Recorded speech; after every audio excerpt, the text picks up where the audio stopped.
Je vais vous lire un texte de Kamel Kmalzit de juillet 2013, dans un chapitre L'urbanisme sans limite du livre Outrage à l'autophage, un article qui s'intitule Bâtir dans l'oasis et anéantir tout sursis. Les pratiques de droit urbain sont inconcevables à l'état d'oasis, inadaptées à la ruralité de Djerba. Une fonction fondamentale de l'État est de défendre la personnalité d'un pays avec ses régions rurales et urbaines, définir les zones constructibles et protégées, les statuts de villes et forêts, sans jamais confondre les milieux. Il s'agit d'une fonction de conservation de l'identité nationale d'un pays où l'État s'est avéré défaillant dans cet objectif fondamental.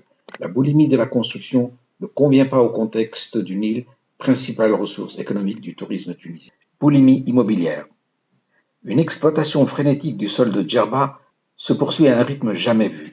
Les constructions urbaines se sont imposées dans l'espace rural, comme si l'insularité et le bord de mer étaient banals, que la terre d'oasis était sans limite et sans valeur, comme si la nature était figée et immortelle, que les arbres et la végétation se renouvelleraient facilement, comme si la production des fruits d'alimentation était inutile et qu'un amas de briques offrirait un meilleur avenir économique. La pression immobilière est si folle qu'elle a conquis tous les espaces de vocation naturelle, écologique, agricole, de pâturage, de production. Les constructions aberrantes s'étendent dans des zones écologiques ou historiques classées, prohibées à tous travaux. Tout est conçu de manière anarchique et illégale, sans planification ni contrôle ni autorisation publique. Nos campagnes ont été cimentées, nos paysages grimés par de gigantesques locaux à louer. La gangrène a frappé les espaces de toute la périphérie. Le territoire ne cesse de s'encombrer de constructions non harmonieuses, en tout genre et en tout lieu aux dépens des paysages. Les espaces collectifs, les lieux naturels, les terres agricoles, les forêts, les palmiers, les sites archéologiques ont été dénaturés sans règles et sans précaution. Un esprit ravageur a infecté l'île, des comportements anarchiques et parasitaires, sans planification ni considération, défigurent les paysages et l'atmosphère, brisent la culture et tradition, dévalorisent capital et patrimoine, anéantissent histoire et identité, dans le seul but de servir les intérêts immédiats de quelques misérables qui croient capitaliser avec notre espace collectif. Une folie de la spéculation foncière s'est emparée de la terre rurale, comme une volonté de réduire notre île à néant et lui réserver un sort de Méninx. Ce que la nature et l'expérience des hommes a constitué pendant des siècles se détruit à une vitesse phénoménale. À vue d'œil, en l'espace de quelques semaines, ayez le dos tourné pour un voyage de quelque temps et vous trouverez des arbres abattus, des haies déplacées, des constructions illégales. C'est alors à vous de maîtriser vos esprits pour faire tolérance face à ces crimes multipliés qui vous obligent au fait accompli, amnistiés par le trouble et la défaillance publique. Vous ne pourrez compter sur aucun soutien institutionnel puisque les abuseurs ont gagné la complicité de l'autorité publique qui nous gouverne depuis Medellín. Depuis une décennie, nous assistons à des activités frémiles et déloyales. Main basse a été faite sur des terrains d'agriculture récupérés et rendus constructibles, rapidement revendus pour concrétiser l'abus. Des audacieux ont employé toutes sortes d'embûches et de connivences pour s'emparer des terres familiales, semant le doute et la méfiance au sein d'une communauté dont l'esprit était basé sur l'intérêt d'œuvre du collectif. Ni les avocats, ni les notaires ne sont parvenus à tenir la rigueur des lois et du droit.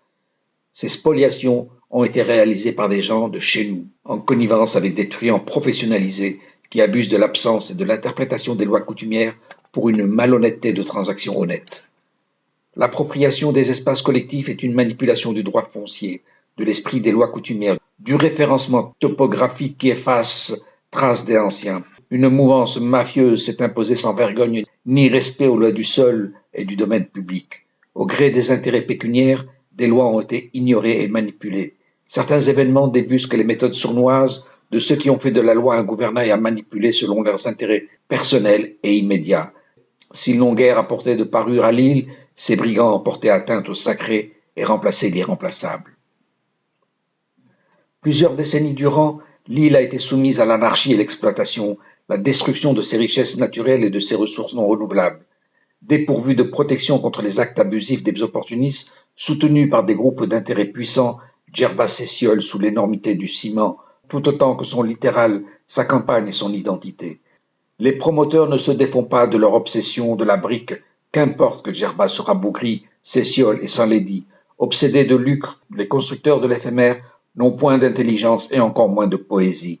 Ils ont dépassé le seuil au-delà duquel se profile le désastre qui transforme le mythe de l'île des rêves en un véritable cauchemar.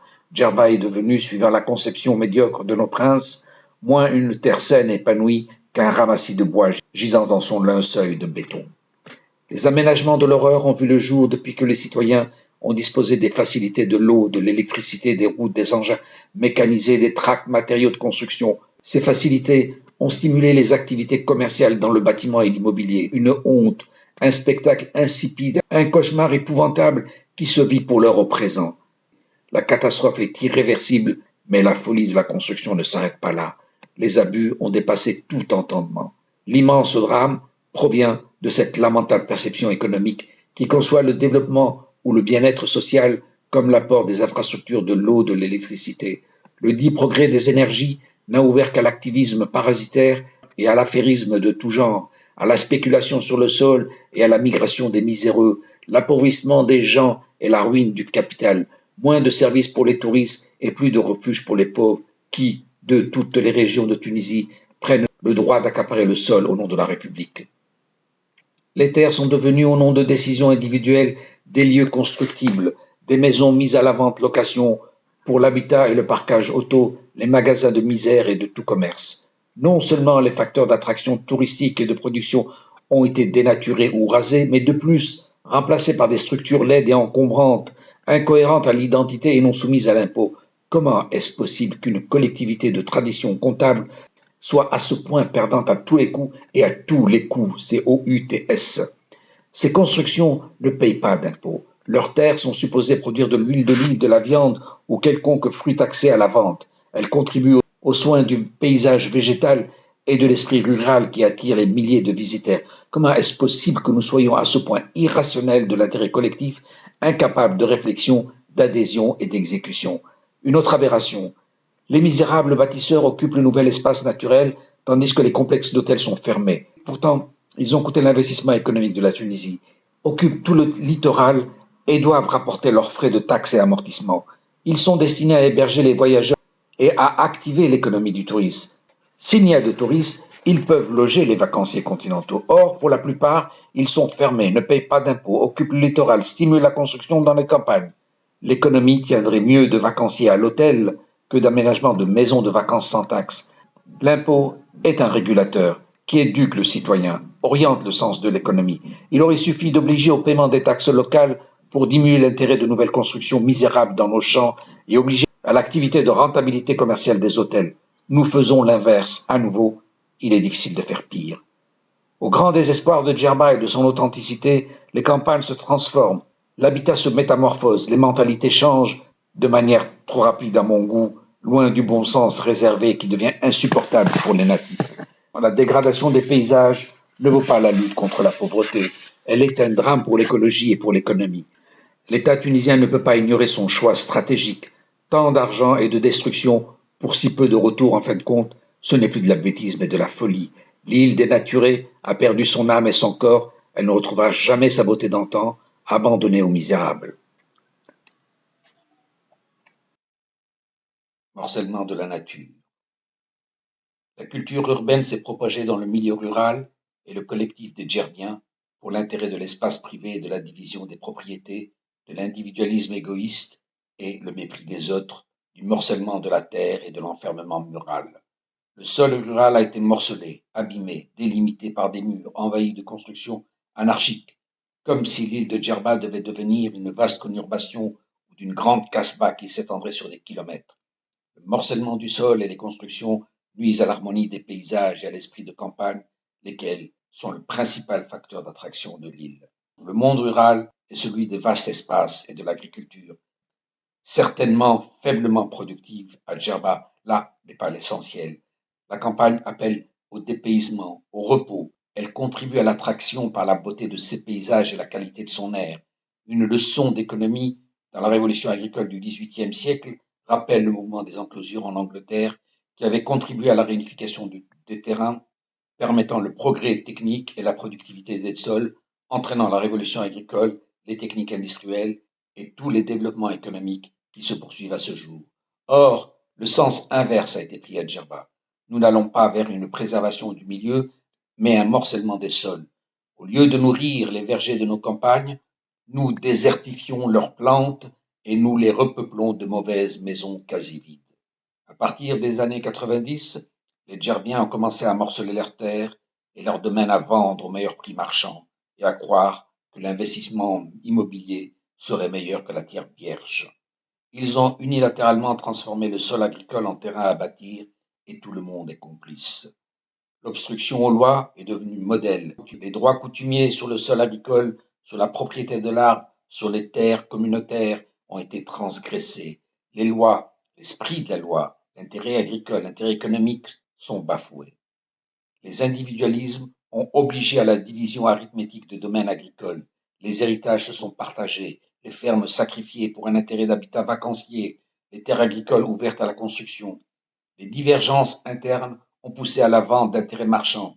Les volontés de partage et d'enrichissement ont conduit à des conflits au sein des familles en cause de ventes individuelles avec des procédures, oppositions, trahison, casse, amertume, rancune, cessation, rupture.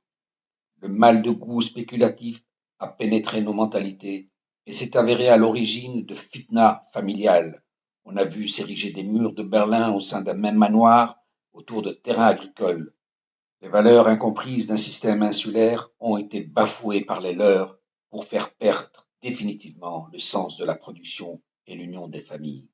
Pour comble, les mêmes pleurent l'héritage qu'ils ont vendu, détruit ou contribué à ruiner. Voilà somme toute l'état de l'île amené par les actes abusifs perpétrés à boire la calice jusqu'à la lie. Ils ne récolteront en fin de compte que le dégoût de soi et du mal-être. Disparition des paysages.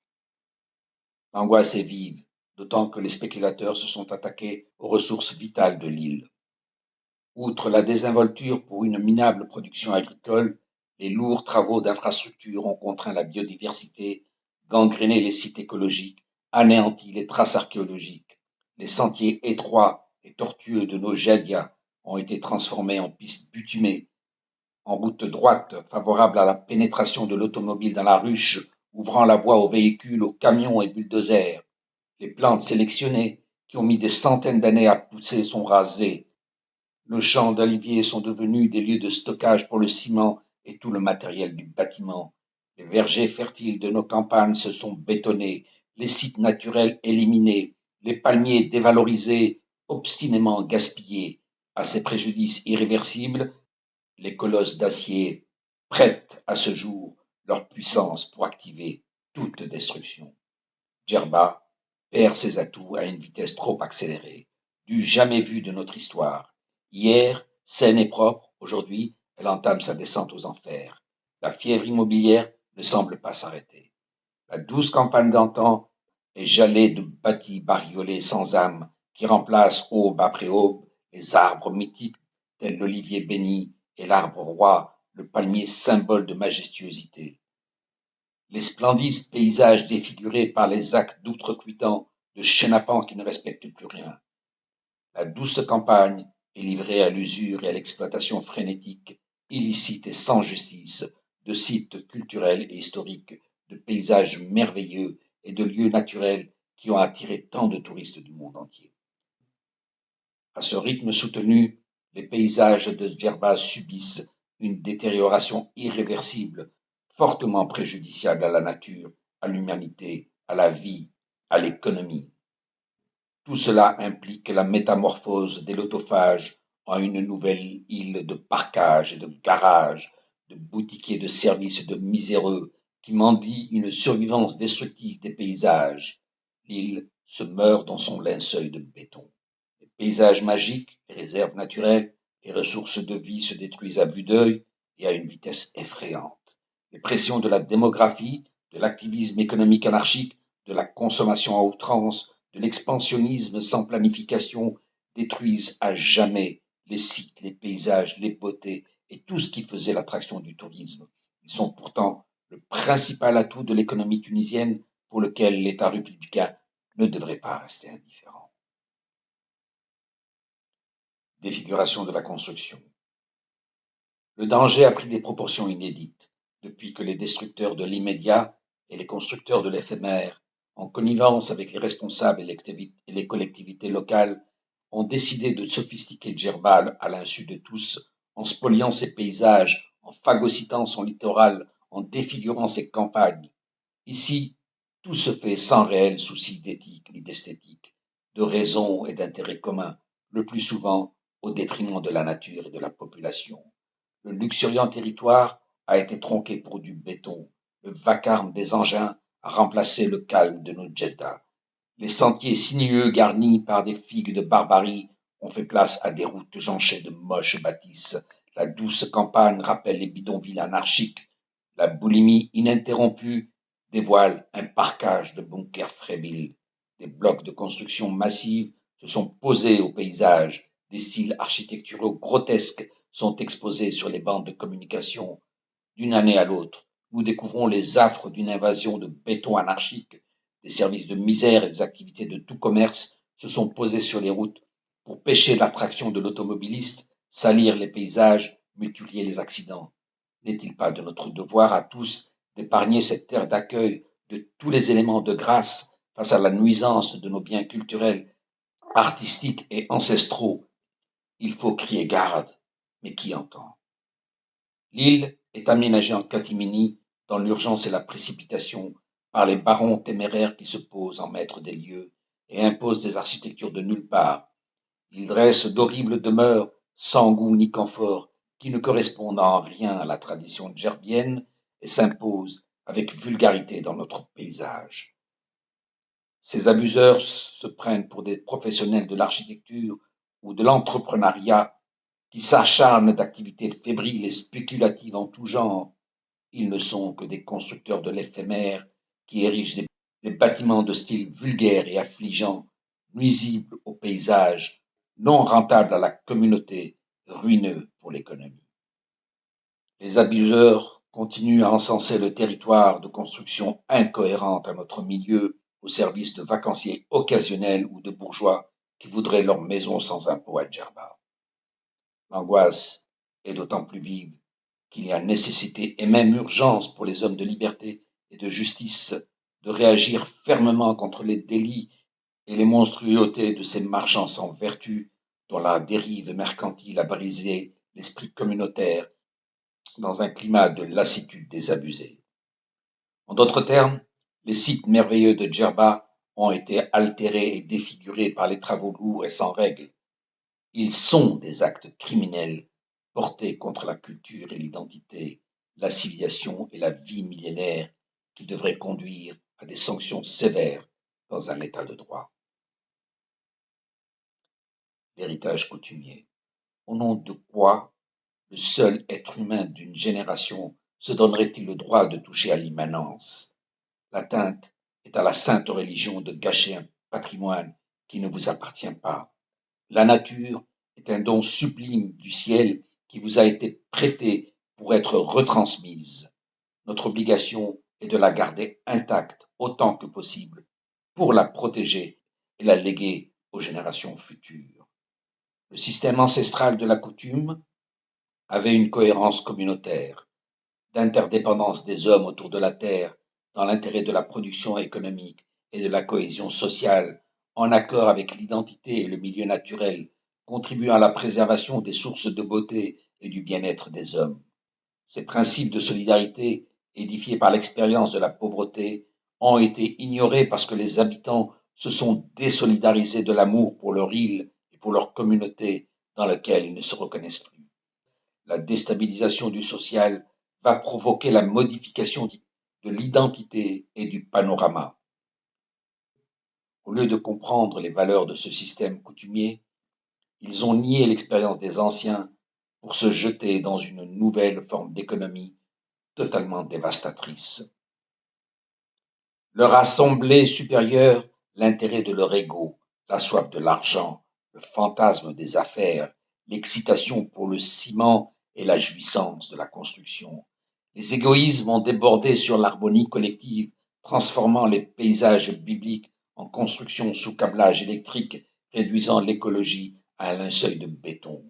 Le roc social s'est fissuré en cause d'une méconnaissance des valeurs portées par le système coutumier et la transgression de l'héritage commun, du laisser-faire des intérêts individualistes et de l'incapacité à organiser le sens collectif, d'une confusion de l'esprit insulaire avec le droit continental.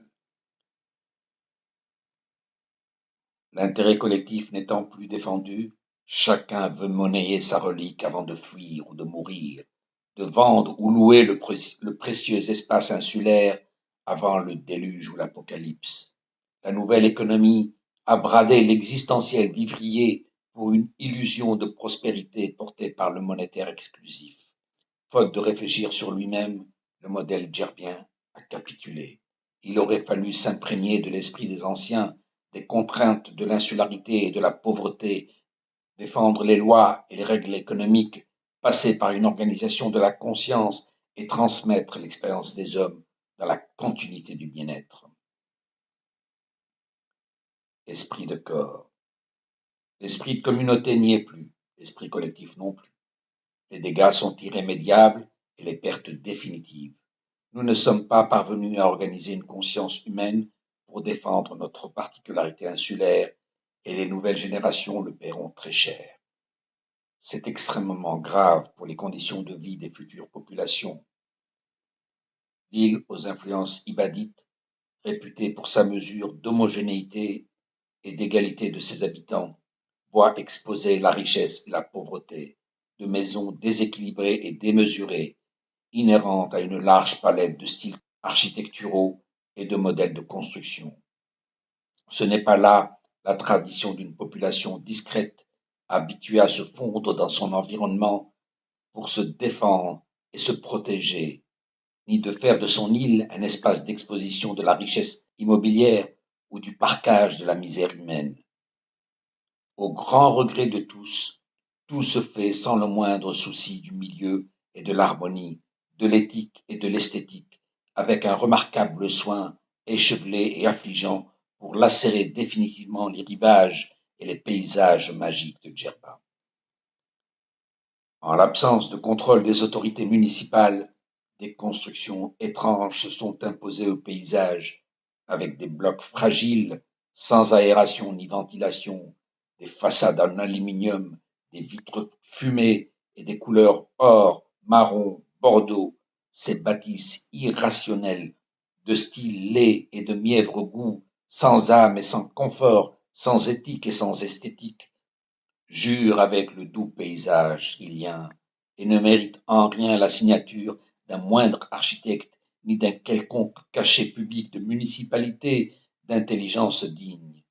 À entendre les promoteurs, les projets auraient été légalisés par des autorisations dûment délivrées. Or, on s'interroge sur la manière dont les projets seraient menés en conseil municipal et la façon de projeter notre devenir commun pour l'île et pour l'économie du tourisme tunisien.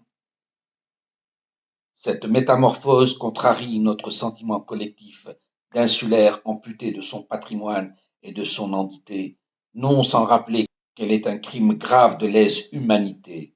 L'abominable agression est sans nom, comme un outrage à la nation ou simplement à la raison. La pollution, l'urbanisation désordonnée, le tourisme de masse, la forte migration, l'activisme économique anarchique ont tous été préjudiciables à Djerba. Les infractions fébriles posent des problèmes majeurs au capital patrimonial et à la fortune inappréciée de ses habitants. Elles mettent en péril les richesses inestimables et les ressources non renouvelables exploitées de façon sauvage et irrationnelle. On ne peut pas féliciter les autorités laxistes qui n'ont rien fait pour respecter les traditions insulaires et apaiser l'ire de la population. L'absence de conscience et d'autorité publique n'ont permis ni d'identifier l'intérêt collectif, ni critiquer la bulimie désordonnée des groupes oligarchiques et des financiers, ni de dénoncer les infractions de duplicité. Les parasites sont sortis renforcés de leurs abus sur les biens collectifs et sociaux, privés ou publics. Ils ont profité de la défaillance pour spéculer et s'enrichir, s'emparer et salir, nuire et disparaître. Le gouvernement a laissé faire une anarchie sans nom sur un îlot de terre qui n'est rien sans la cohérence de son ensemble. C'est dire le triomphe de l'égoïsme individualiste et de la désolation de constater les atteintes à l'héritage de Djerba. Un ensemble de manoirs démantelés en terre parcelée, de pierres pillées, de monuments historiques rayés, de paysages balayés, d'abus tolérés, d'illégalité impunie, de verdure asséchée, laissant place à l'horreur monstrueuse de construction en dehors de toute norme djerbienne. Toutes les terres de notre île ont été mises à la surenchère et à la revente par des intrus devant une autorité publique dépassée. Plainte inaudible. La tragédie a balayé aube après aube les patrimoines historiques et végétaux et culturels d'une valeur inestimable. L'île est étouffée, phagocytée par les siens, abîmée, dégradée, rabougrie par des constructions de bâtis sans égard pour sa nature, ni son paysage et voisinage. Pourtant, la débâcle se poursuit continuellement dans le silence total et incompréhensible des autorités, sans qu'aucune virilité ne vienne mettre en garde. Il en ressort des dommages de grande ampleur dans plusieurs zones sensibles, ni même d'intérêt du sens public. Cette situation absconse a moult fois provoqué la réaction des défendeurs de l'île qui ont réclamé l'urgence de réagir pour protéger les atouts du patrimoine contre la monstruosité des bâtiments, les agissements mafieux et leur complicité. Que l'environnement paysager est une principale source d'attraction du tourisme, que les plages, les palmiers, les couleurs de nos couchers de soleil suffisent à appeler le séjour, que les éléments de la nature ne peuvent s'abandonner au termitage parasitaire, que les atteintes à son environnement devraient être sanctionnées avec fermeté dans l'immédiateté, au risque de tuer la poule aux œufs d'or. La ressource vitale, je me suis moi-même déployé dans l'indifférence générale à convaincre les barons de l'île de l'impérative urgence de sanctionner les abus dans leur immédiateté. J'ai demandé une application des règlements municipaux interdisant de puiser le nectar des palmiers, d'installer des filets flottants, de pêcher au lamparo, d'aménager des constructions sur les sols humides, de creuser ou piller la pierre du patrimoine ancestral, de couper ou de raser les arbres de haies de végétation et de toute richesse naturelle. J'ai appelé à respecter les règlements contre le bruit, particulièrement dans les zones de vie et de repos, de reproduction et de nidification. La médiocratie s'est avérée indifférente aux alarmes. L'autorité publique s'avère absente, feignante et insatisfaite, ou feignante parce qu'insatisfaite, alors qu'une action d'autorité légale aurait suffi à satisfaire et se satisfaire. Impuissantes devant les infractions de quelques caciques, les victimes ont tenté de se faire entendre auprès des autorités administratives et judiciaires du parti bénalien. Elles ont sollicité pour Djerba un bureau de doléances et des enquêtes exhaustives, indépendantes et impartiales, concernant l'impunité des falsificateurs coupables d'actes illicites et odieux.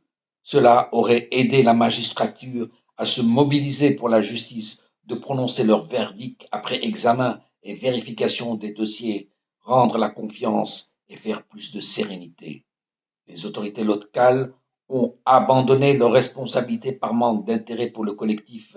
Elles ont laissé libre cours aux décisions de chacun. Elles ne se soucient pas de transmettre le patrimoine commun, épargné et légué intact par les aïeux des générations successives, pour qu'il tombe comme un vil produit dans l'escarcelle des promoteurs animés d'esprit de chagrin. Il est vrai que nos autorités s'avèrent plus soucieuses de sanctionner l'absence d'un casque de motocyclette que de punir les arracheurs d'oliviers, les destructeurs de paysages, les boutiquiers de l'informel ou les bâtisseurs de l'illégal. La défaillance publique pour ces enjeux de nation, de développement durable, ne réservera à nos descendants que l'apothéose d'une faillite générale du point de vue environnemental, social et économique. Face au mutisme de l'État, nous avons longtemps pris notre mal en patience, mais il est encore temps de s'engager pour radier le péril de cette horrible pollution qui d'ores et déjà perturbe notre existence par ses incidences sur la biodiversité et la santé publique. Nous devons conjuguer nos efforts en harmonie dans l'intérêt de l'île pour mener un combat contre les projets préjudiciables à l'environnement et éloigner les parasites sans vergogne, dénudés de bon sens, qui ne se sont guère inspirés d'une vision saine de la nation comme un monde épargné de souillure et de pollution, de spéculation et de destruction. Isolés de la force publique, La population de Djerba assiste en silence à la dégradation progressive et totale de son île. Le laisser-faire finira par offrir un décor de désolation, là où la nature fit briller de verdure un banc de sable blanc que de nouvelles générations ne sauraient imaginer. Ce n'est plus une ressource intérieure qui fleurit, mais une beauté extérieure qui se fane. Ce n'est plus un essentiel d'activité économique qui prospère, mais un accessoire de dépendance qui nous ruine. Il ne restera plus rien de cette parcelle verdoyante d'ici 15 ans. Les monstres de la spéculation. L'État républicain a sacrifié Djerba pour la jeter en pâture à des affairistes méconnaissants de notre particularisme insulaire, de notre culture, de nos traditions, qui usent de l'infraction pour survivre. Le pouvoir a abandonné le foncier à une anarchie inconcevable d'États civilisés. Il en résulte la spoliation du capital, attisée par les agences immobilières et les démarcheurs assoiffés de quelques dinars. La question foncière est devenue le business des spéculateurs, des marcheurs et autres maraudeurs. La spéculation a atteint un stade sans précédent. Les arnaqueurs ont fait métier professionnel d'acquérir des titres de propriété qu'ils revendent en terrain à bâtir. Cette défaillance publique sanctionne la population, mais tôt ou tard, elle portera préjudice à l'économie du tourisme et à son développement. Pour cela, il est nécessaire de s'attaquer à la connivence, à l'insuffisance de la maîtrise et du contrôle de tous les éléments qui ont généré une ségrégation spatiale. Beaucoup ragent contre les actes crapuleux de prédateurs dont les méthodes sournoises creusent davantage les déceptions. De magnifiques domaines ont été démantelés, on ne sait comment non plus.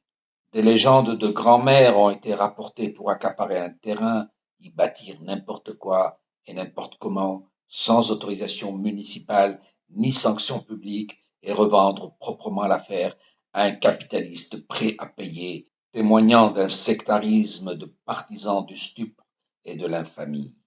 Ces ventes litigieuses et légalisées obligent à des procès à non plus finir. Ces situations absurdes, mal perçues, mettent les personnes dans des nœuds sans secours public. Nombreuses familles ont été dépossédées et de surcroît débutées par jugement, bien qu'elles soient en possession de titres légitimes de leur terrain,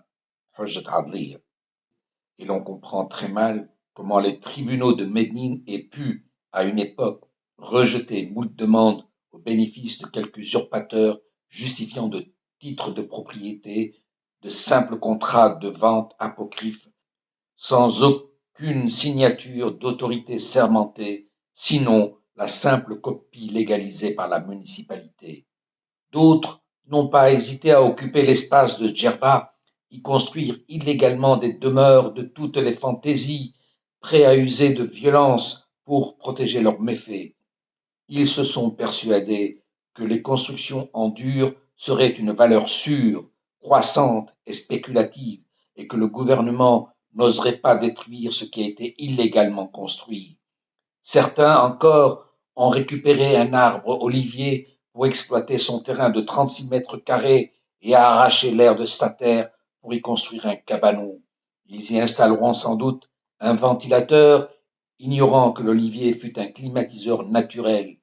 Il aurait été parfaitement compréhensible qu'un héritier ne soit plus disposé à entretenir son olivier, qu'il le revende à un autre pour que celui-ci l'entretienne et continue à dégager une production d'huile, mais il ne le vend pas pour que cet autre y établisse des murs et une construction, tout de même.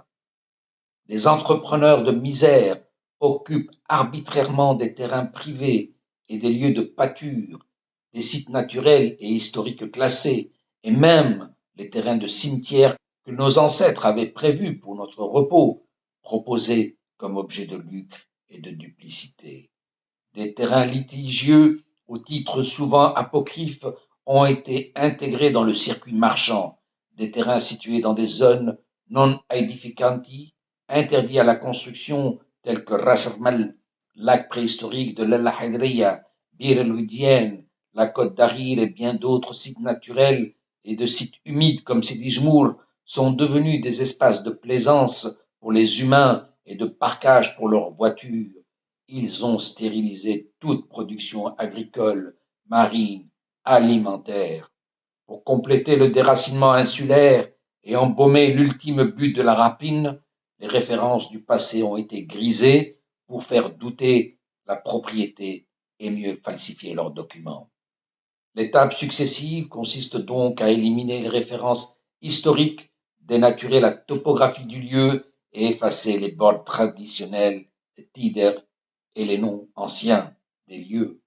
Des nouveaux noms sont attribués à des lieux de Menzel qui ont pour la plupart été démolis dans une frénésie spéculative pour vendre l'héritage au prix de la pierre, des demeures uniques qui portent le poids de l'histoire et de la civilisation rurale, d'une organisation sociale et d'un savoir-faire agricole ont été tout anéantis par des chenilles d'acier. Tout ce que nos ancêtres ont thésaurisé en savoir, expérience, style architectural, présence culturelle, racines historiques a été anéanti par les calculations de spéculateurs isolés qui imposent sa volonté capricieuse à tous. Tel est le terrible drame du système foncier de l'île orpheline, abandonné aux brigands et livré autant à l'usure qu'à la rapine. L'étape pour tous. Je ne parviens pas à trouver de circonstances atténuantes, particulièrement à nos autorités municipales. Des voix s'étaient exprimées malgré le régime non démocratique de Ben Ali, qui ont contraint la pensée critique. L'absence de plateforme de débat contradictoire, hérité du prétentieux maître Bourguiba, a rendu les citoyens tunisiens très faibles en matière de prise de décision collective. Situation qui a conduit à l'individualisation de l'action qui marque fortement un trait de caractère de la mentalité tunisienne. Le désordre de la révolution ne présage rien de bon, sinon l'espoir théorique de tous pouvoir vivre dans la concordance et l'égalité devant la loi. La révolution tunisienne devrait rappeler que les autorités publiques représentent l'intérêt collectif pour le présent et l'avenir. Le citoyen ne doit pas considérer l'État comme un ennemi anonyme, tout comme l'État n'est pas au service de quelques brigands, mais de tous les citoyens. Le pouvoir public est au service de la communauté dans le cadre d'un développement durable pour protéger les ressources non renouvelables, défendre avec vaillance les principes collectifs. Arrêtons de penser à l'État ennemi.